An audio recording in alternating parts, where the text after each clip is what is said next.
My name is Naomi L.A Smith, and this is my long story short. Oh, I could listen to you all day long.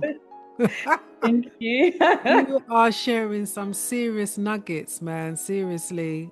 No, but it's you as Wise. well, Sophia, because I can't have these conversations with everybody. So, like, you're just bringing it out. There's no point being an entrepreneur if you think you're going to fail. During my psychotic episodes, I would be trying to find a way out. And by trying to find a way out, I felt like there were people trying to get me to stop me from getting out. Very similar to like Neo and the agents. It felt very, in a way, kind of parallel to that. Yes, I am a strong black woman. I am soft, of course. I do, and I want quote unquote a soft life, but I'm incredibly strong. I'm incredibly resilient.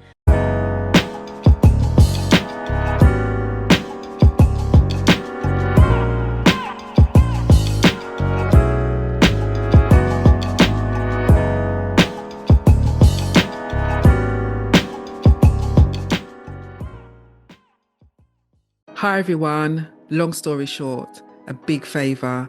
Can you please remember to hit the subscribe button? It's completely free and it really helps more people find these wonderful stories. Thank you. I'm just ready to go. Ready to go. Let's do this. Let's do this. So, one of the things I just want to give thanks to a mutual friend of ours, Kevin Brazen, who actually recommended that me and you put this recording together. So I just want to say big up, Kevin. Love Kevin. You know, big Kevin. up, Kevin, man. We made the connection and now look, we're recording and stuff. So the Mhm. thing about the podcast and why I'm doing it is because I really want to capture everyday people's life journey or a moment in time going through how they have navigated life's twist and turn.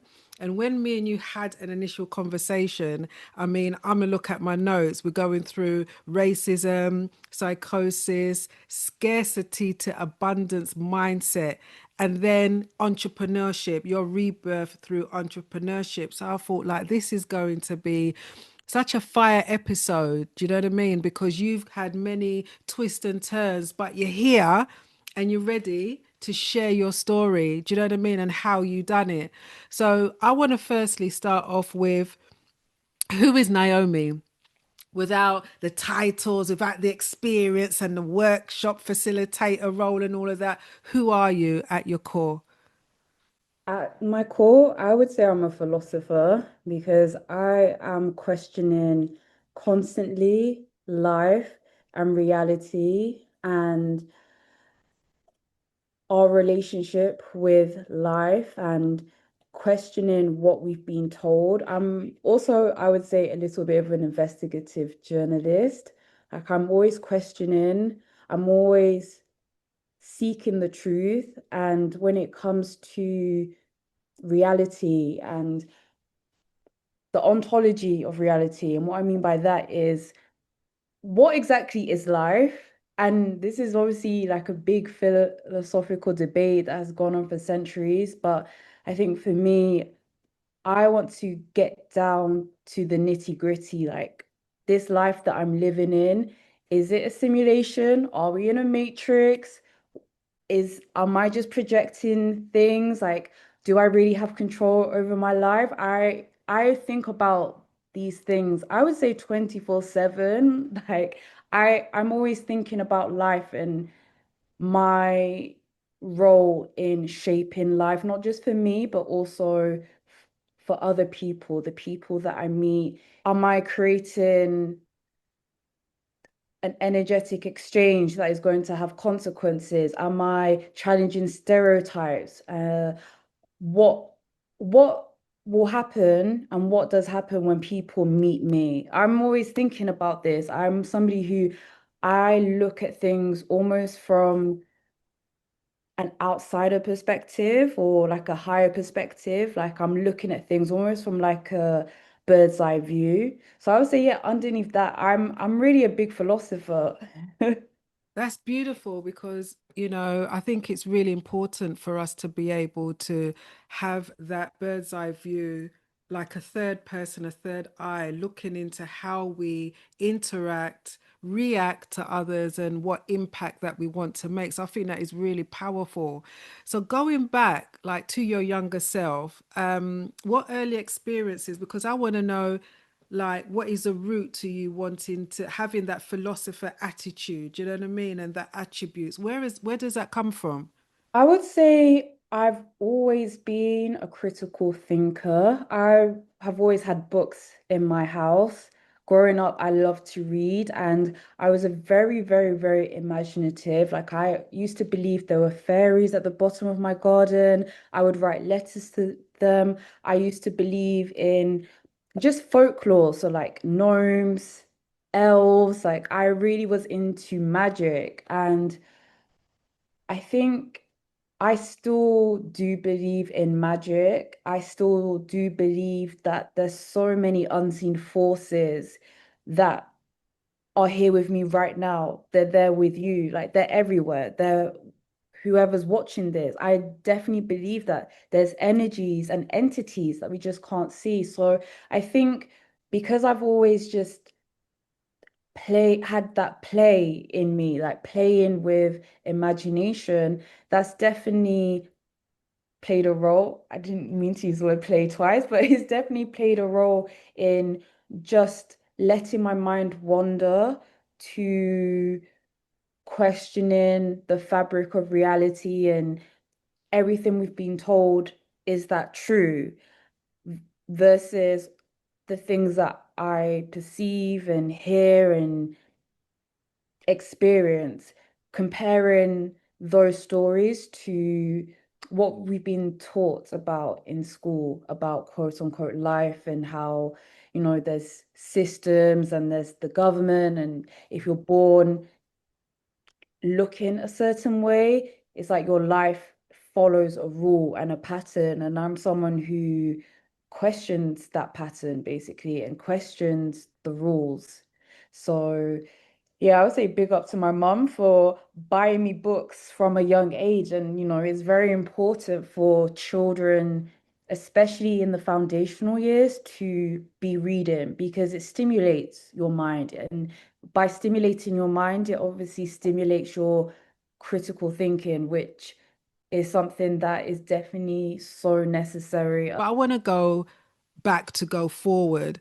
You shared with me about the racism that you undergo when you was working at a university library. Tell us about that time. I have worked at three universities. I've worked at University of Birmingham and University of East London and University of West London. And I just want to make it very clear that the first two universities are great places to work. At University of Birmingham, I had a black manager called Anne. That was the first time I've had a black manager. It definitely made a difference. I'm not saying that things didn't happen in the first two, but I felt as if there was somebody who could at least understand and comfort me and not gaslight me. And unfortunately, in the last institution that I worked at, I experienced microaggressions. And when I shared what I felt like needed to change, I was basically gaslit by my manager, who was white. So, it was just it didn't start off like this. I enjoyed the first few months when I was working at that university. I just felt like I started to notice how performative things were. And again, I'm not somebody who shies away from calling things out or people out. And I experienced a lot of disappointment when I shared how I was feeling or shared how things are happening to me that are microaggressions, whether it's touching my hair, or I had an experience where a senior leader had made me feel upset, and I had said to them, I'm not in a position to talk about this. They kept sending me an email trying to book a meeting with me. And again, like not having that awareness of I am triggered and I need time to soothe. But because you're white and because you're so sensitive and fragile that you are stressing out at the fact that you are being called and told that you've done something wrong, you're focusing on that. That is an issue. I think white people, they hate to be called racist, but they hate that more than actual racism. So that person hated the fact that I was calling them out in that behavior, but was still causing and perpetuating microaggressional behavior by literally bombarding me with meetings until I had to get somebody else involved to say like, listen, like you basically need to leave me alone for a while and let me come to you and then we can discuss it. It's not just me who experiences microaggressions. I did a whole study where I interviewed other Black female librarians or those who identified as Black or who identified as female. And I've had some shocking stories, and I published those stories on my Substack. So anybody can read them. Powerful, powerful, powerful. So I'm thinking about what you were sharing with regards to who is Naomi without the titles and everything. And then you said you're a researcher, you're a philosopher. Then I'm thinking this experience that you had in the workplace, you were always questioning, which is a good thing. And you've got, and I'm also thinking to myself that how did it impact your mental health and your sense of belonging within the workplace?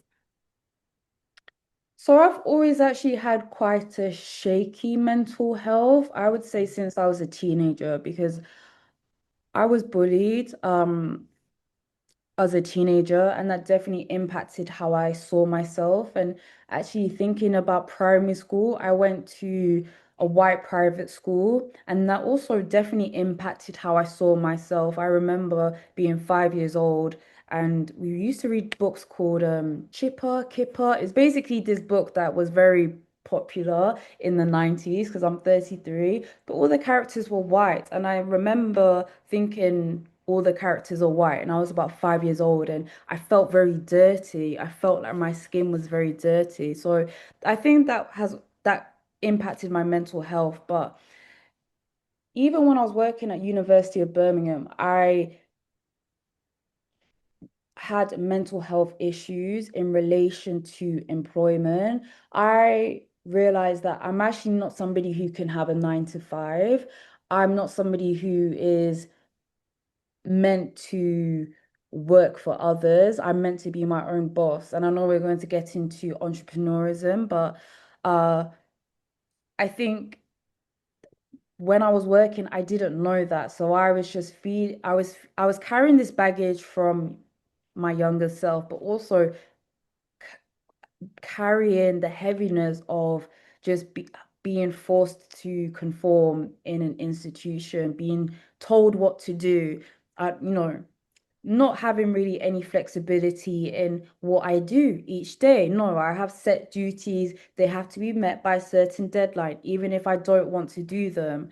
So I think that really impacted me. But, on top of the fact of, experiencing racism and microaggressions, they got to a point where I just couldn't face going to work, and I would wake up every single morning crying. Like I just couldn't face it. And I kept having these dreams of my ancestors, and just for context for your viewers, so my dad is Jamaican and my mum is Nigerian mixed with white and indigenous American. I'm a lot closer to my Jamaican side, so I was having like dreams of my Caribbean ancestors and what and almost feeling like what it would feel like to be enslaved during the time. And I kept coming to the same feeling of feeling trapped, feeling trapped. And that's exactly how I felt at work. I felt trapped.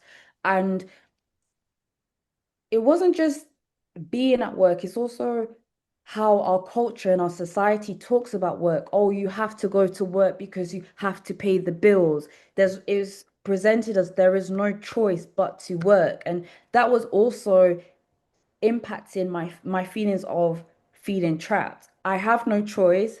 This is what society is telling me to do. So I go to work, and then within work, I'm feeling trapped because I'm with people who they're not my people. Let's be real. They're not my people. They're not people I would be around in my free time. I'm doing things that some of the things I enjoyed, but 95% of everything I just found dull. I'm a very creative mind. I'm a very, what's the word I'm looking for? I'm, I find kind of rigid structures very hard. I'm very spontaneous. I was just trapped. My spirit felt trapped. So yeah, it got to a point where I was crying every day before I went to work, and that when you kind of understand like the links between mental health and physical health, I kept getting so many colds. It doesn't help that I have an autoimmune disease anyway. I was getting skin flare-ups, acne, terrible periods, like really, really painful periods. So there were times when I literally couldn't go to work anyway because I was ill. And actually, my sick record was getting to the point where I was triggering having a meeting because I was off sick a lot. So it's all these factors kind of showing that my mental health is suffering. I'm not happy at work. And that was happening in my other two jobs, to be honest, at University of Birmingham, University of East London. I was triggering a loss of sickness. And looking back in hindsight, it's because my spirit wasn't happy. I f- Consciously, I thought I was happy because I was doing the right thing, but subconsciously, I wasn't happy. Just for transparency, like I have $1 million mindset, so to speak. Like I want to create generational wealth, and you can't do that easily with a 9 to 5. You can't do that when you are selling your labor for a fixed wage. So it's all these things that were just kind of bubbling under the surface, really. And so thankfully, I have a really great relationship with my dad, who is a very spiritual person as well. He got me my first self-help books, and he was the one who basically encouraged me to just quit my job. He assured me I would be okay. Like, luckily, I have savings. Luckily, I'm an only child as well. I'm my dad's only child. So there is that financial support, that financial privilege that not everybody has. But he truly was, I would say, the one who pushed me to quit, like, and to not delay, because I was saying to him, oh, let me at least work for 2 months so I can save for 2 months and have a buffer. And my dad was like, no, just hand in your notice, leave at the end of the month. And that's what I did. And I handed in I was on sick leave from November to December. Before my sick leave had ended, um, sent in my resignation email, basically. Mm. You are so brave. And I'm sitting there and I wish I could just reach out and give you a hug because you've been through, like, I got to take a breath here. Do you get what I mean? You've been through a lot. Mm. And it's funny you say that because I don't feel like I've been through a lot, but then when I tell people, um, yeah, it comes across as quite heavy. I think though because I've always felt heavy. Like I was saying, I've always I've always had like a shaky mental health up until now, up until the last year, I would say my mental health has been at its best. And I think it's interesting coincidence that since I've quit my job and created my own job, like I would say it's actually very, very rare for me to have quote unquote a bad day. The only day I have bad days is when it's linked to my hormones, when, before my period. Sometimes I do get kind of intrusive thoughts, but it's a lot easier to either soothe my intrusive thoughts and calm myself down, or to challenge my thoughts. And I'm not saying that every single day I'm like this happy, positive, woo, like let's see Nobody is. today. No, Nobody is. Yeah.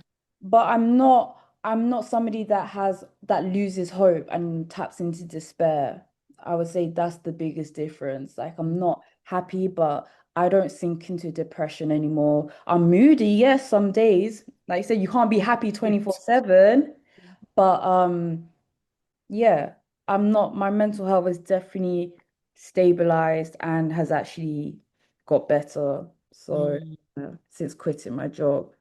That's great news because a lot of people are still in workplaces where they needn't not be, and their mental health is affected because they have to pay the rent, they have to pay the mortgage, or they've got child fees that they have to pay for, childcare fees, and all of that. And that I really overstand what you're saying because I too was in a situation in a workplace where I enjoyed the work, but I knew I had a bigger purpose. Do you get what I mean? And I knew I had to leave full-time employment, set up business, and then, history in the making type of thing. And I wish that everybody can be as brave as you are. You understand me? Because it is a bloody bold move to leave full-time work with not even, as you said, 4 weeks, 8 weeks savings, and to just launch out into the deep. But what I notice is that when you launch out into the deep, things always align itself, isn't it?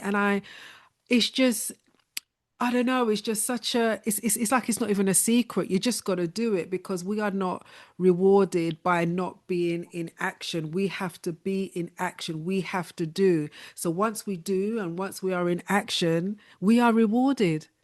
Already it's hard for people to think beyond scarcity because when you're watching the news, and I purposely do not watch the news, um, but when you watch the news and you're just hearing there's unemployment, economy's bad, food prices are rising, gas prices, it's like on a sane level, who would want to leave their job with a predictable wage, that predictability. So a lot of people, even though they're scared, they're literally frozen, aka stuck in a job, but mentally stuck, unable to leave because they're too scared.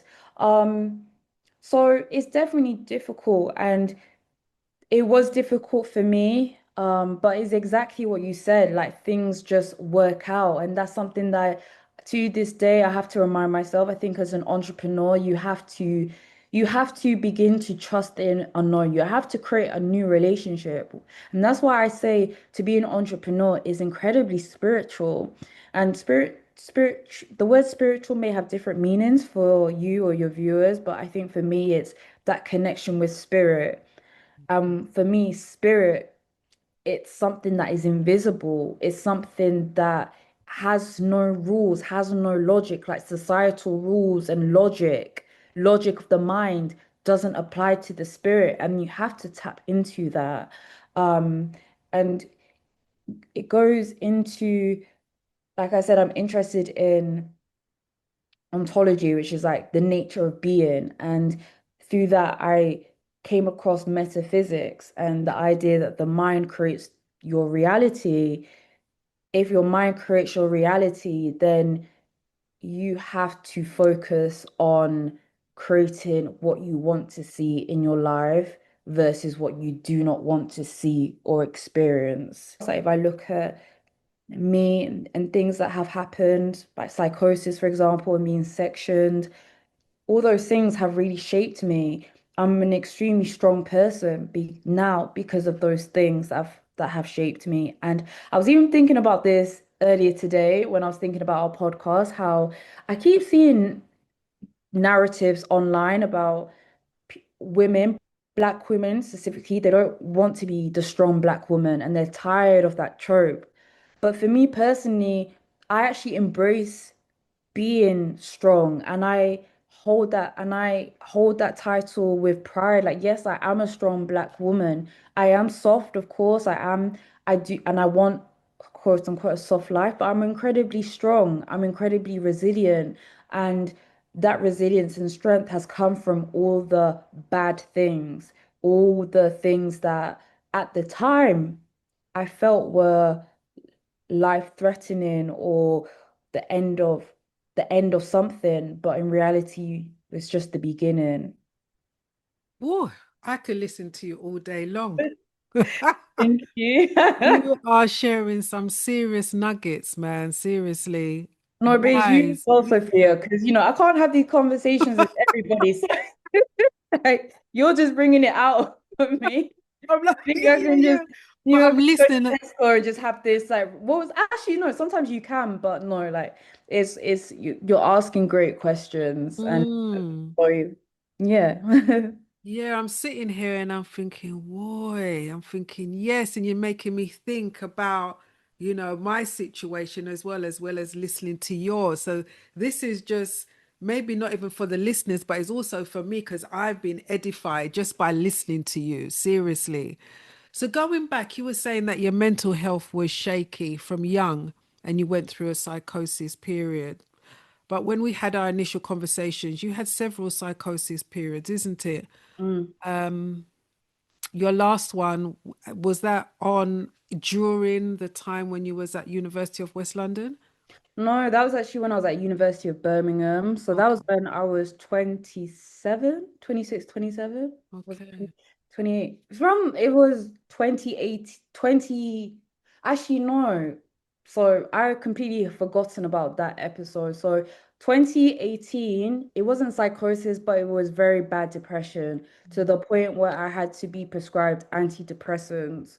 Um, and that was just a very, very scary time for my family. And it was actually around October, November time, up until kind of Christmas, January. I had a psychotic episode twice. Once was in LA. The other time was a couple weeks later when I returned from LA.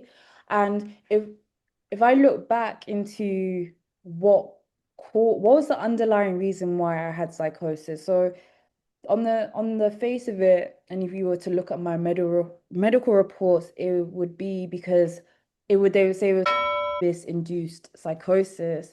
However, if I think about why I was dependent, why I was smoking, but also why it's had that effect on me, because if you speak to, for example, a Rasta, like I said, I'm half Jamaican, they would say that is it's a sacred herb and is not meant to have that effects on you. Um, an effect that causes dysfunction is meant to reconnect you to God, basically. And in a way, when I think about my psychotic episodes, I definitely felt like I was connected to something, but it didn't feel like it was a being of love. It felt like it was a being of destruction. And there was a lot of paranoia in my psychosis. I felt like people were out to get me, to me. Um, I felt like I was in a matrix, like, and when I say a matrix, I felt that I didn't have control over my life. And like it was very similar in a way to the film The Matrix, where it's like you wake up and you realize you're born into a reality that has not been designed for you. It's been designed to enslave you. And so during my psychotic episodes, I would be trying to find a way out. And by trying to find a way out, I felt like there were people trying to get me to stop me from getting out. Very similar to like Neo and the agent. It felt very, in a way, kind of parallel to that. In many ways, one could argue that there was just a lot of trapped imagination that was unable to be expressed because I wasn't expressing myself. My jobs didn't allow me to creatively express. So I had all these stories inside me, all these influences that during my psychotic episode were just like it was like I was trapped in my own movie. But rather than, creating a movie consciously, it was a movie was created that wasn't wasn't a good movie, but it wasn't a good movie because all those creative influences were just trapped and they weren't being expressed. And it was like the only time they were expressed was when I smoked. And actually, that was why I really enjoyed smoking because I felt very creative. I felt as soon as I'd be having all these insights and feel like I'd have these portals open and I'd be looking at life in a new way. I had psychosis because I wasn't on my life path. I was ignoring my purpose or I didn't know my purpose and I was carrying all this baggage and trauma that wasn't helping the situation. So during that time, during your psychosis period, what did going through that time reveal about parts of yourself that needed healing? It made me realize that I needed to connect to God or connect to a being that was a benevolent being that I needed to maybe connect to my ancestors. I needed to feel support. I needed to feel protection. It revealed that I felt under threat. And I think as Black people, minority, like you do feel like you're under threat when you're living in the Western diaspora. So know that it's unsafe. There are things happening, whether it's at work, microaggressions. There was definitely that part of me, that subconscious fear coming out. I would say that collective Black fear. The fear was then maximized by just my personal experiences of bullying and, like just feeling different. So, yeah, I think that's what it showed me about the parts of myself. It also showed me as well that I need to get out of a 9 to 5. Like I need to have a very free life because like I was saying, I like to smoke because it made me look at life in a new way. Um, and I felt freer, realizing that I have to heal and I have to change my life and make my sober life as fun or as exhilarating as my high life, you could say. I like that. Make my sober life as exhilarating as my high life. So we were talking about scarcity and then abundant mindset. So maybe we can now talk about that. Do you know what I mean? Because you felt trapped, you know, pressured in some way, and you knew that a change had to come. So when was that point, or was it a literature, a book? What happened for you to, for your mind to start evolving towards the goal of, I need to change from scarcity to abundant thinking? I would say it really kicked in when I quit my job. So Mm. January this year, January 2025, because I quit my job and then I was like, what am I going to do? How am I going to earn money? And I remember really, really breaking down because I was so scared. I was like, what am I going to do? I I had an idea what I wanted to do because thankfully when I was an academic librarian, I was working with a business mentor, and I was designing dye for art. So it was very much in the infant stages. Like I had researched consulting and the prices. I had designed a website. I had um, just begun to think of a life outside of librarianship. But obviously in January, it's like, cool, I've got this idea, but I have no clients. I don't really have services. I have a concept of what I would like to offer, but there's nothing concrete. And I remember breaking down, like really, really crying and actually praying to God and be like, God, I just need some guidance. Like I need something because I'm so scared. And I can't remember how it happened, but on YouTube, I got this one video came up one day, and it was this guy called Nero Knowledge who, Oh, yes. I know yeah. Nero. So Yeah. I'm laughing because you either love Nero or you hate Nero Knowledge. I love him. He helped me in my scarcity mindset because I started to I that and actually he was my introduction properly into metaphysics because for those who don't know he's a metaphysical influencer, I guess you could Yeah. call him. So I Mm. started to realize, okay, so if I want to get myself out of this situation or if I want to improve my situation, I've got to look within. I can't be just focused solely on trying to attract clients and trying to do this. I need to start from within. So that has started a whole journey that I'm still very much on in relation to going from a scarcity mindset to an abundant mindset because I would argue this world pumps out scarcity every single second, every single second. So even now as an entrepreneur, like my money fluctuates And so obviously it's Christmas when we're recording this, or 2 days before Christmas. That brought up some scarcity thinking. I saw how low my account was going. I saw how clients were like, I don't have any clients right now. I saw how I was thinking though I'm not gonna get clients soon. And I had to stop myself and think, well, but who has said that? Who's told you that? Like, I could get a I could get a client right now. Like, I could go on my email and see somebody wanting to work with me. So again, it's all these little shifts and it's catching myself in the moment. There's no point being an entrepreneur if you think you're going to fail. There's no point thinking I'm never going to get clients because that will impact you. You're not going to show up. You're not going to put yourself out there. You're not going to share when you have products or services if you think you're going to be judged and or people aren't going to buy from you anyway. So what's the point? Even if you push past that voice, I have found that you'll prove yourself right. If you truly believe you're not going to get clients, you will prove yourself right.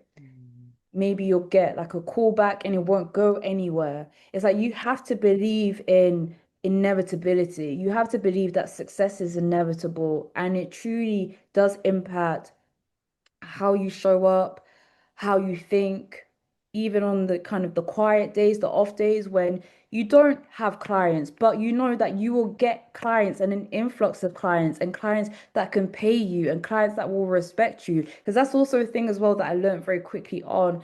There was a time when, based on scarcity thinking, I was just trying to work with anybody and everybody.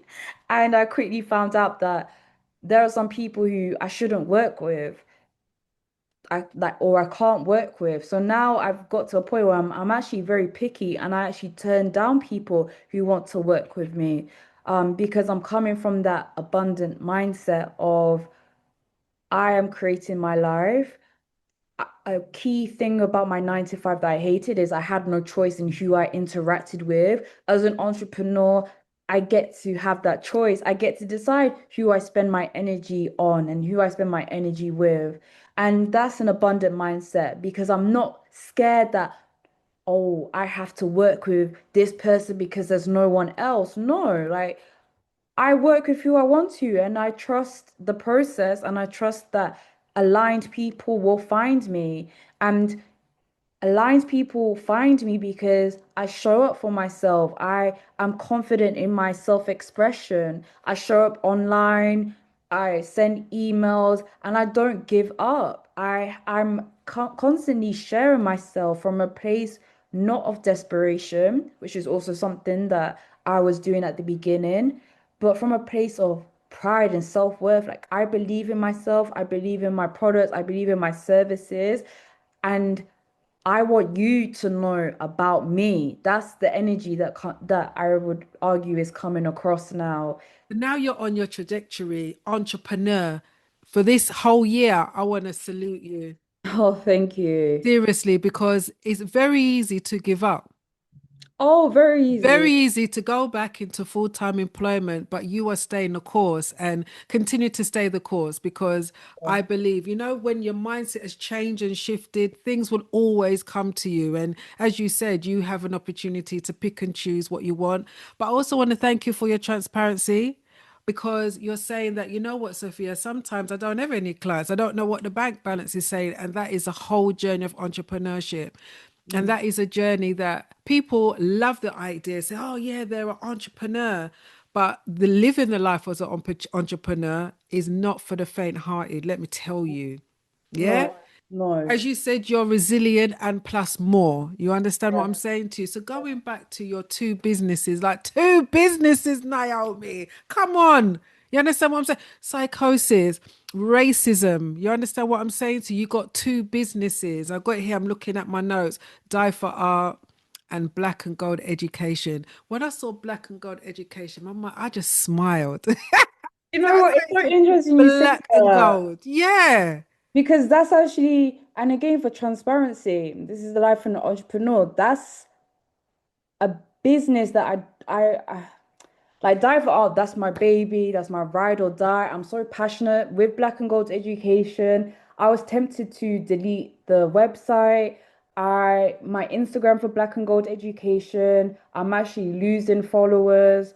Like there's a block there. Um, even with Black and Gold Education, just for viewers' context. So I positioned myself as a DEI anti-racist consultant, wanting to work with universities specifically. And I've had some great opportunities in America. I've had some opportunities in the UK. I feel a little bit blocked with Black and Gold Education. I don't know, but even me just voicing that out, I know it's because I feel disconnection with the activist space and the social justice space and the DEI space because of how spiritual I'm becoming. And, this abundant mindset is actually very at odds with a lot of the discourse in DEI. There's so much focus on suffering.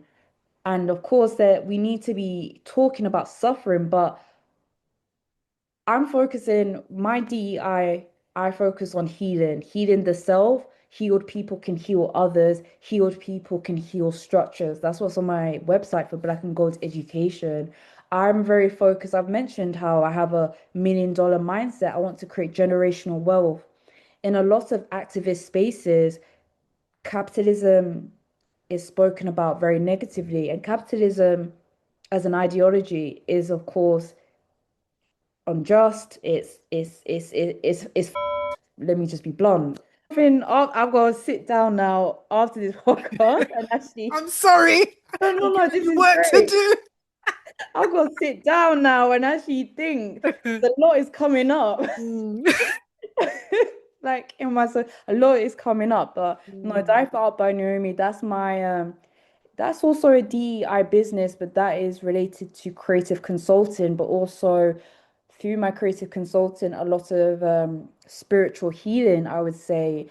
I came up with the idea of wanting to basically revolutionize the creative industry, seeing how influential rappers are, Hollywood is. Like these people have so much influence amongst the younger community, Gen Z, Gen Alpha, you know, I always use the example of Central C. Like Central C, everybody loves him. Like in when I say everybody, like so many young people, teenagers, like young people are influenced by him. Like you look how many followers he has on social media. It's like these are people with power. And so I said at the beginning of setting the foundation of Die for Art, I was like, it would be great to encourage people, artists, those with platforms to speak out about injustices, speak out, for example, about the genocides happening in Palestine, Congo, Sudan, and elsewhere. I started that in January, like, okay, this is what I want to do. But then very quickly, Sophia, I realized people are too scared to talk about certain things. And that's actually a spiritual illness. That's related to scarcity. And so where I come in is I work with entrepreneurs, creatives, and embolden them to be themselves, embolden them in their expression creatively or in other areas of their practice. And I find and the people I've worked with, if you look at the reviews on my website, they all talk about how it's very healing working with me because what I do is I get people to tap back into their power. And when you tap back into your power, you stop letting other people or other leaders have power over you. So you're not scared to talk about certain issues. You're not scared to put yourself out there because you're so tapped into yourself that if you want to express something, you'll do it. You're a sovereign being. You're not scared of the consequences. You're not scared of the repercussions. There's a lot of creatives who they haven't spoken about Palestine because they're scared of the repercussions. They're scared to get blacklisted. Yeah. But for me, it's like you don't need to be scared of the industry. we can create our own industry. We make the industry for art. And I think even the way I'm talking about it, that I'm so passionate about it. I feel blessed that Die for Art chose me to birth. Powerful. I feel charged, I feel like, right, what am I going to go and do? Yeah. So Seriously, what am I going to work on now? Yeah, let's bank that. Let's continue with that. Seriously, like you are infectious. There's such a beautiful energy that comes through you. thank you. But you see, though, I wasn't speaking like that with Black and Gold's education. See, That's what I'm saying. and So, yeah, no, I got to go back. it's all about Die for Art for 2026, onwards and upwards. And Mm, what a beautiful thing is about this entrepreneurship journey is that you can pivot, you can change when you feel the spirit is leading you into whatever direction. Do you get what I mean? Because we're always unfolding, isn't it? We're always unfolding. It's not that we reach a destination, but it's just about the journey. And yeah, I'm going to stop here for a couple of years. And then, yeah, maybe I'll pivot into something else. And I think that is a great mindset because sometimes we think, oh my gosh, we're going to have a business and that is it for like 20, 30 years. But that mindset is how we think about 9 to 5. We're going to be there for 20 years, 15 years, or whatever. But business is not like that. It has to unfold, isn't it? As we are unfolding. So, as we're coming to the end, my dear, oh my gosh, what do you want people to remember about your long story short? that magic is real. Believe in the unknown. Trust the unknown. That setbacks in the present are often the gateways to opportunities, and to not let the world brainwash you. You have to brainwash yourself, and the world will brainwash you through the subconscious, subliminal messages that you read, that you listen, I would even argue in the food we eat. Like there is so much toxicity and poison being pumped out. It's very important moving into 2026 that you tap into something that cannot be influenced by external forces. Thank you so much, Naomi, for gracing the Long Story Short podcast. I appreciate you taking the time out, okay, and sharing your story because you've been so authentic, so transparent, and I really, truly appreciate it. So thank you. You're welcome. Thank you, Sophia, for having me.